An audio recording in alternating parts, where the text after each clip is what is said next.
a boy from a laundress's house. A father who fixed shoes for a living and expected his youngest son to become a baker, nothing more, nothing less. A town of 4,000 people in rural Bavaria, where almost everyone's living depended on leather, thread, and glue. You would think a kid like that was destined for a small, forgettable life.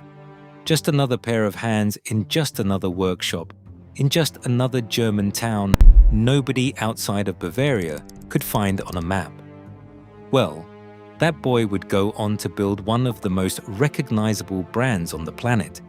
He would put shoes on the feet of Olympic champions, World Cup winners, and eventually, billions of ordinary people who never played a competitive sport in their lives.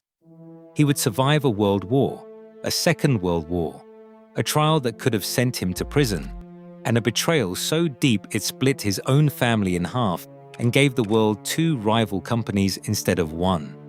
He would build an empire out of scraps of leather cut from old army helmets. So how does a cobbler's son with no formal training in business, no university degree, and by his own family's plan, a future behind a bakery counter, end up creating Adidas?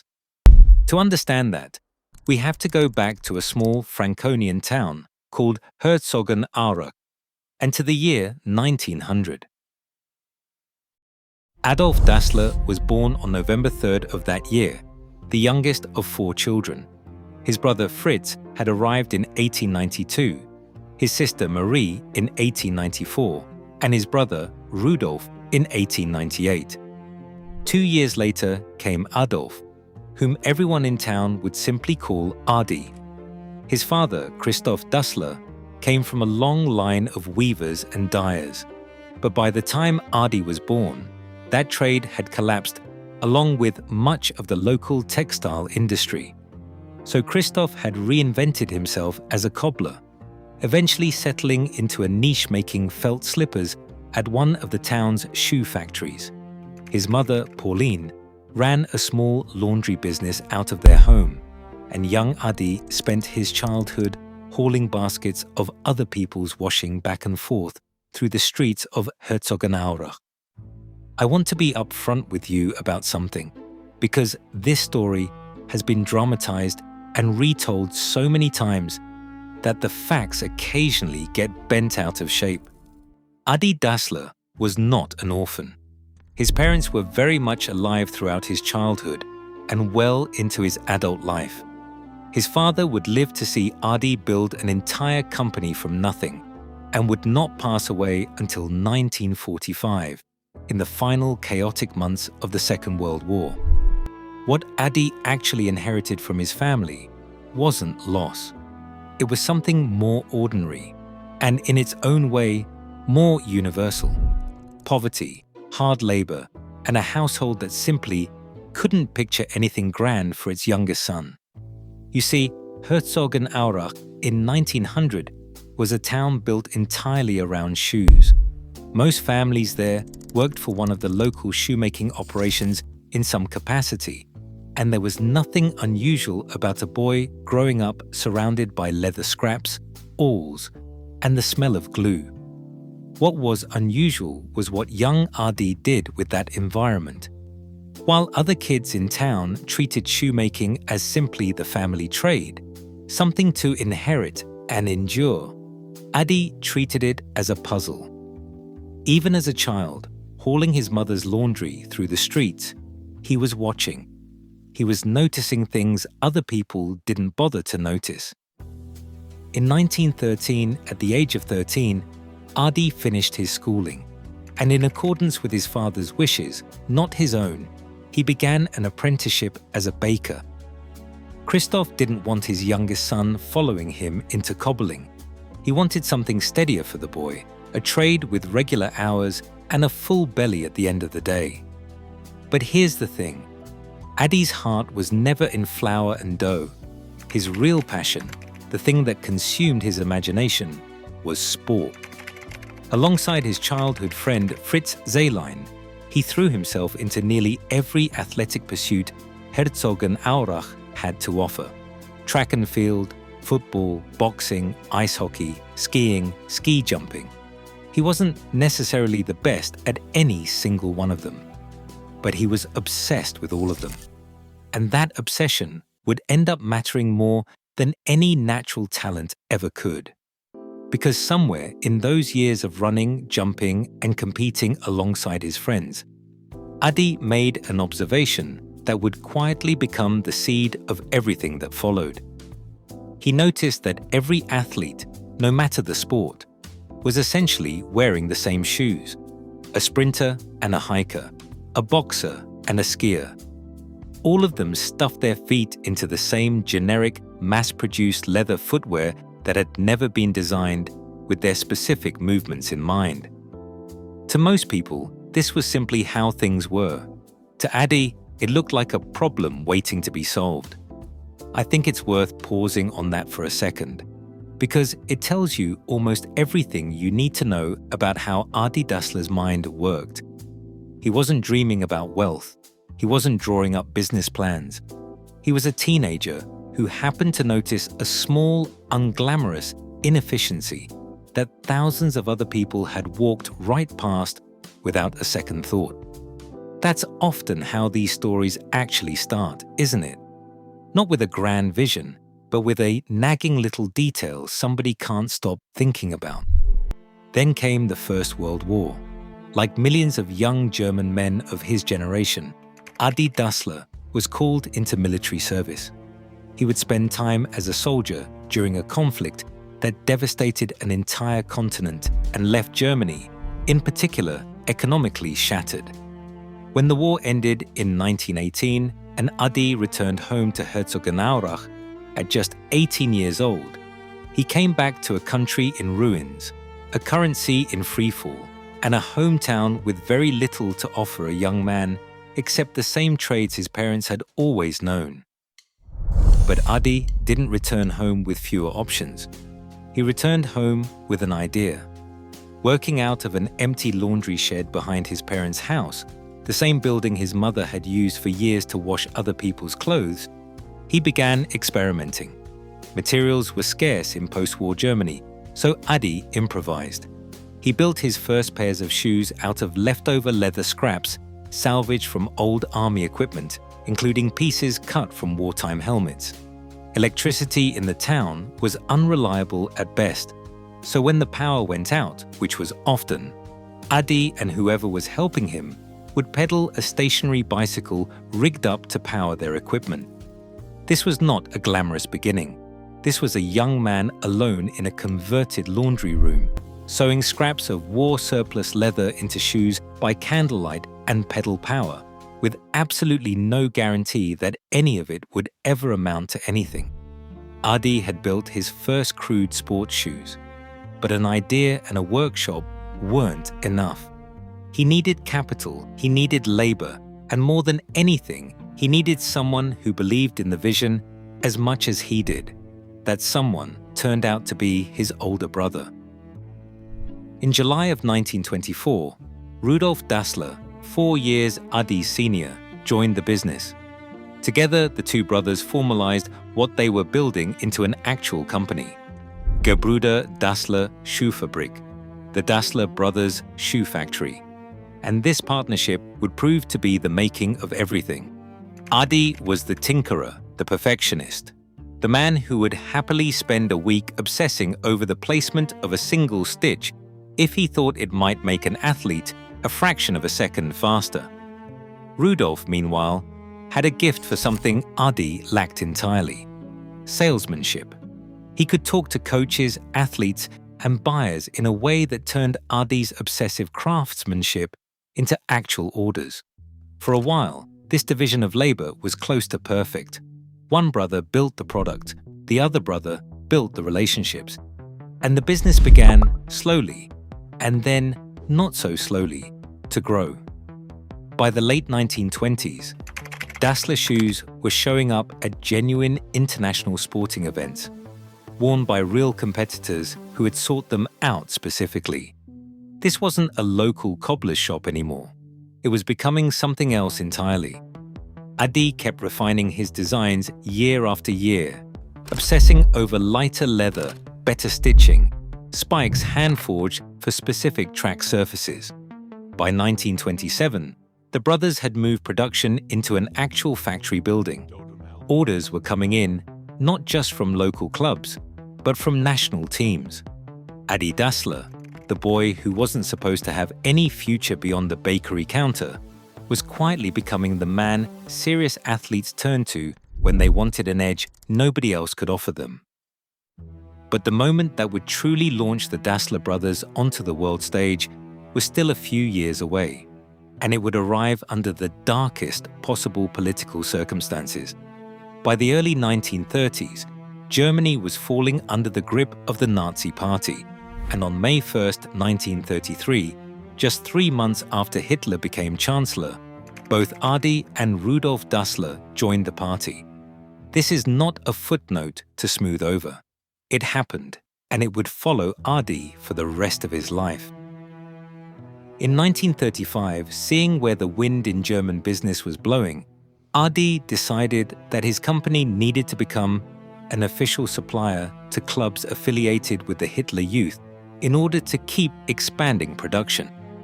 It was a calculated business decision made under an authoritarian regime that offered very few alternatives to companies who wanted to keep growing.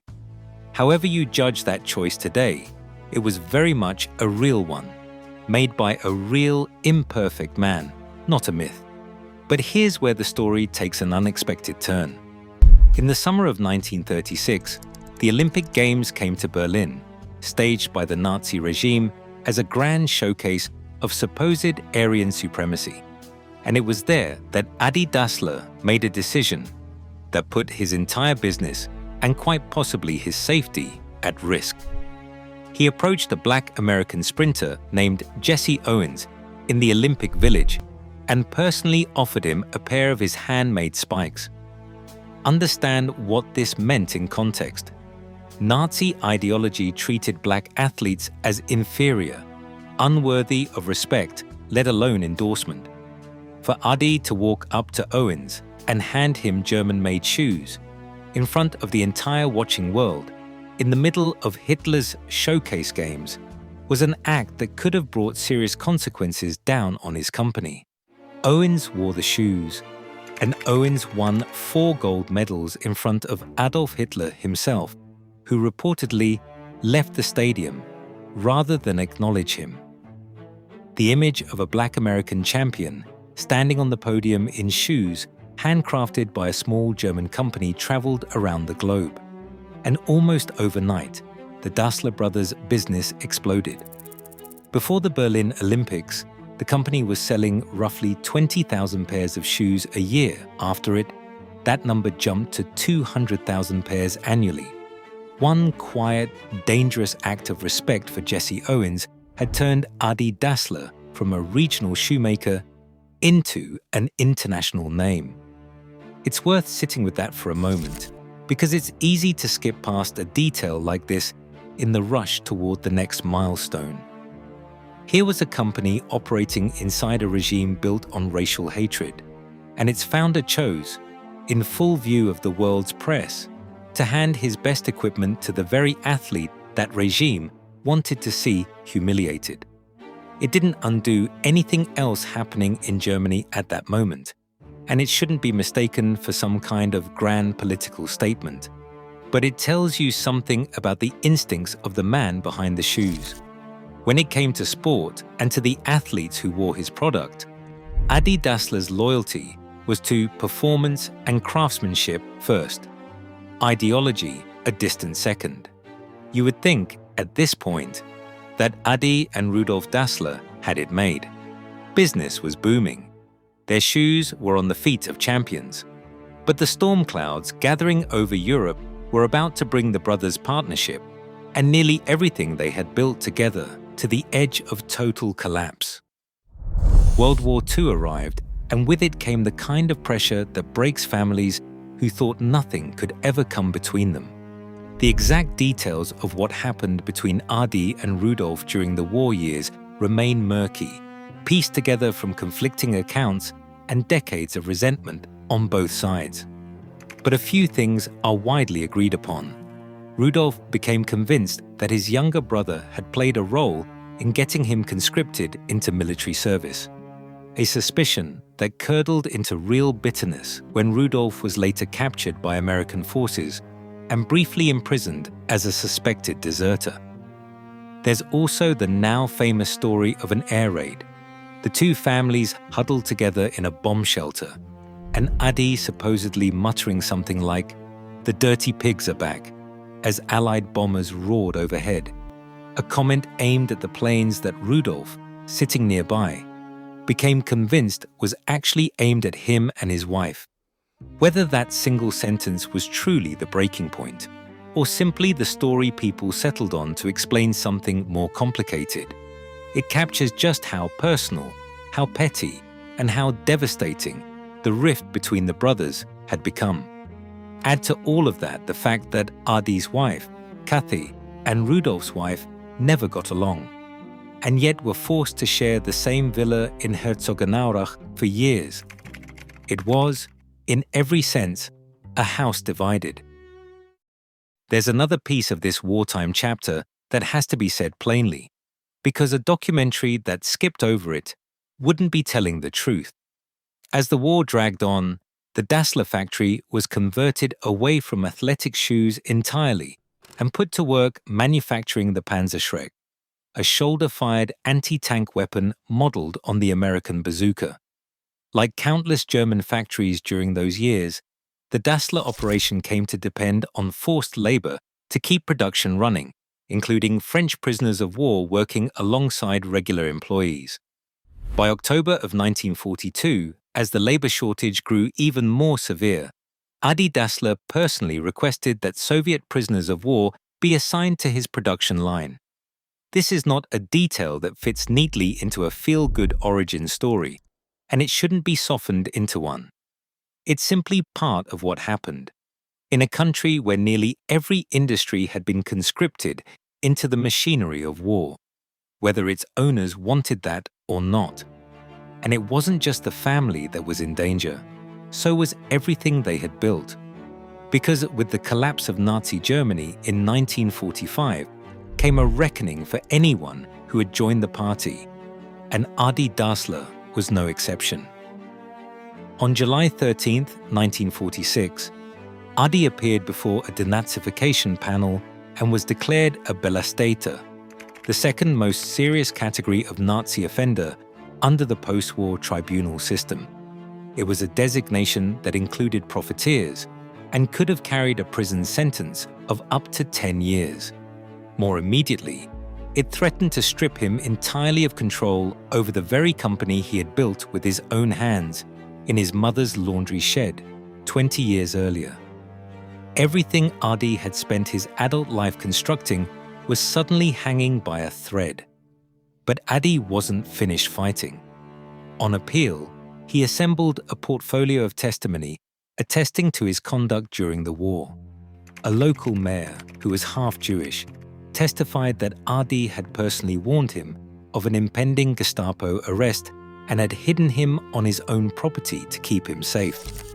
A longtime member of the Communist Party, a group brutally persecuted under the Nazis, testified that Adi had never actually been politically active within the party he'd nominally joined. On July 30th, 1946, the panel reduced his charges.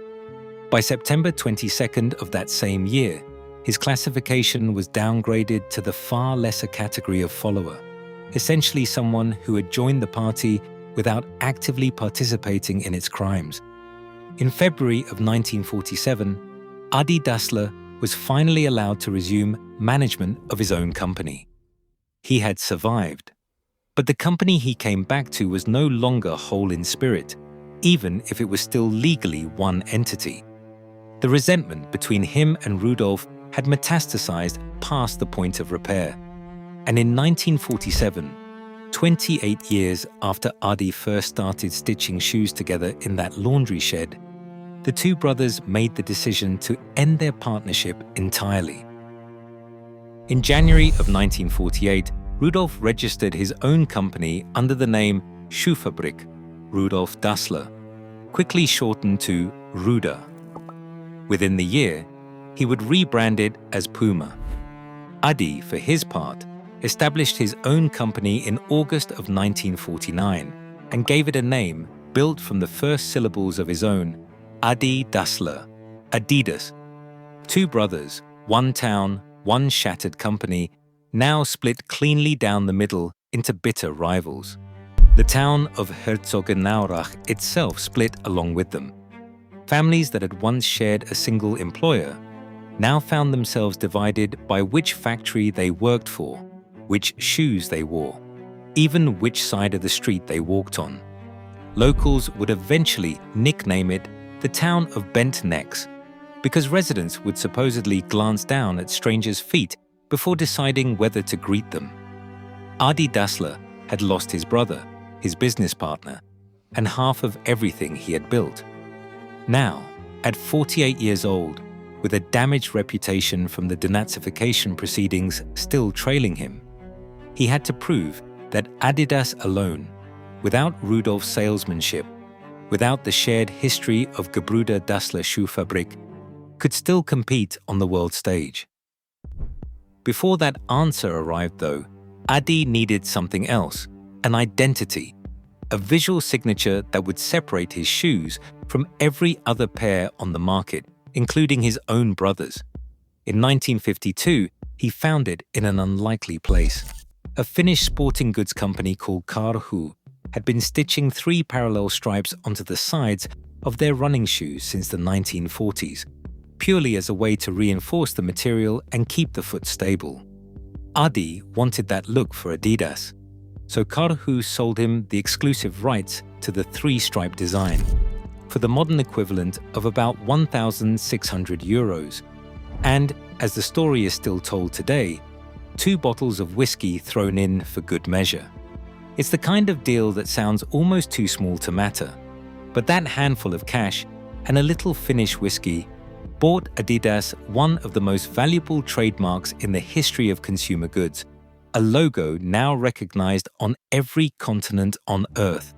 He would get his answer just 5 years later, on a rain-soaked afternoon in Switzerland, in a moment that would cement his name in football history forever. By 1954, West Germany's national football team had reached the World Cup final, set to face Hungary's legendary Golden Team, a squad so dominant they had not lost a match in 4 years and had already thrashed the Germans 8-3 earlier in the same tournament. Nobody gave West Germany a real chance. On July 4, 1954, the two teams walked out onto the pitch at Wankdorf Stadium in Bern under heavy, relentless rain. The field turned to mud almost immediately.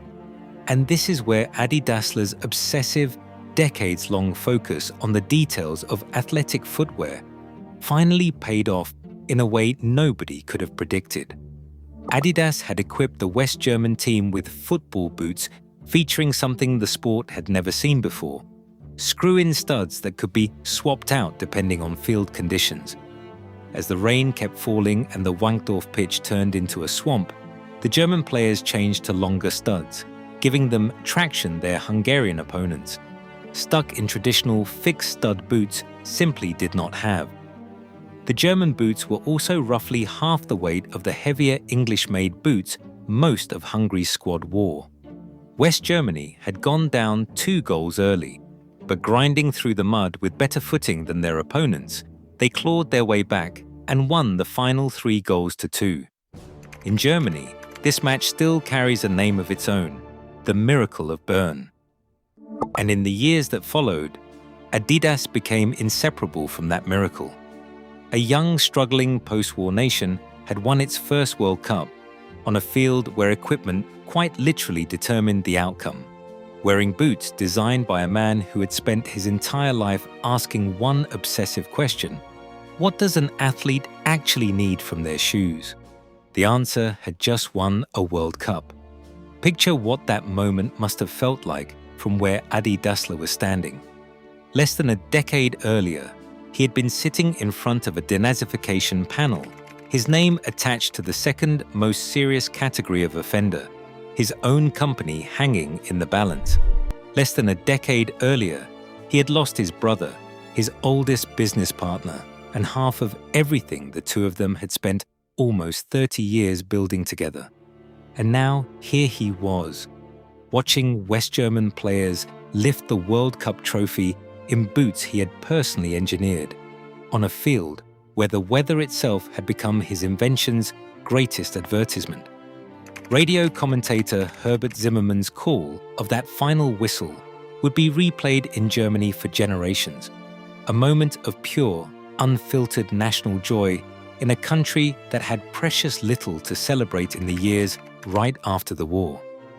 And every single person watching those players run, slide, and pivot through the mud was, whether they realized it or not, watching an advertisement for a small shoe company out of Herzogenaurach. Adi Dassler had done it. Working without his brother, without the family unity that had once defined the company, he had built Adidas into a symbol of German sporting excellence at the exact moment his country desperately needed something, anything, to feel proud of again. Which is remarkable when you consider where this all started. A boy pedaling a bicycle to power sewing equipment in a converted laundry shed, cutting up scraps of leather from old army helmets, in a country flattened by war, with a father who wanted him to be a baker. When asked later in life about what actually drove him, Adi Dassler put it simply: the thoughts of a man, his character, his soul are the most important. Get the whole man in your shoe. It's a strange, almost poetic thing for a shoemaker to say. But it captures something true about how he approached his craft. He never saw a shoe as just a product. He saw it as an extension of the person wearing it, something that had to be engineered around a human being's actual needs, not mass-produced and handed out as an afterthought. Quality brought Adidas to the top, he'd say, and only quality guarantees our success. He insisted that everyone who built or developed a shoe at his company actually wear and test it themselves before it ever reached the public. He wasn't running a factory, he was running an obsession, and he'd built an entire company around making sure that obsession never let up. Adidas kept growing through the decades that followed, expanding well beyond football boots into nearly every corner of athletic life. Track spikes, tennis shoes, training gear, and eventually the now iconic three-stripe design that would become one of the most recognized logos on the planet. By the time Adi Dassler passed away from heart failure in 1978, at the age of 77, Adidas operated 17 factories and was generating roughly 1 billion Deutschmarks in annual sales. 4 years after his death, the company was producing more than 280,000 shoes a day, making it the largest sporting goods manufacturer in the world. Meanwhile, just across town, his brother Rudolf's company, Puma, had grown into a genuine global competitor in its own right, a permanent reminder etched into the very geography of Herzogenaurach that two brothers who once shared a single workshop, a single vision, and a single laundry shed had ended up building separate empires out of their broken partnership. The brothers never reconciled. They are buried, to this day, at opposite ends of the same cemetery in the town where it all began, as far apart in death as they were in the final decades of their lives. But Adi Dassler's legacy isn't really about a family feud, even though that feud is the part of the story people can't stop retelling. It's about what happens when someone refuses to accept that a good enough product is actually good enough. Adi could have kept making the same generic shoes everyone else in Herzogenaurach was making. Instead, he spent his entire life treating a shoe like a scientific instrument, something worth perfecting down to the placement of a single stud, because he understood, long before most people in the sporting goods business ever considered it, that the right equipment could be the difference between an athlete losing and an athlete making history.